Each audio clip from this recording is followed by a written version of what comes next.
এখানে কেটে রেখেছি আলু আর কুমড়ো। তো আজ বানাবো আলু কুমড়ো নিরামিষ তরকারি। তো এই যে কড়াই গরম হয়ে গেছে, এর মধ্যে দিয়ে দিলাম ফোড়ন, তেজপাতা আর আলু কুমড়ো দিয়ে একটুখানি ভাজা ভাজা করে নিয়ে তারপর দিয়ে দিচ্ছি ঘষে রাখা আদা, লঙ্কা আর রেগুলারে যে সমস্ত মশলা লাগে, ধনে, জিরে, হলুদ, লবণ, কেউ চাইলে লঙ্কার গুঁড়োও দিতে পারো, তো আমি আর সেটা দিইনি। এই যে একটুখানি নাড়াচাড়া করে ঢাকা দিয়ে রেখে দিয়েছিলাম, তারপর 2 মিনিট পর খুলে এই যে আবার নাড়াচাড়া করে দেখে নিচ্ছি। তো এর মধ্যে দিয়ে দেবো একটুখানি চিনি।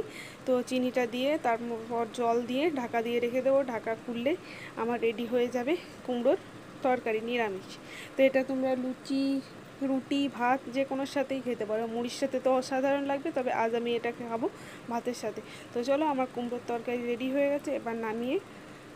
তো তোমরা অবশ্যই এটা বাড়িতে একবার করে দেখতে পারো। তো ভালো লাগলে আমার চ্যানেলটা লাইক, সাবস্ক্রাইব অ্যান্ড কমেন্ট করতে কিন্তু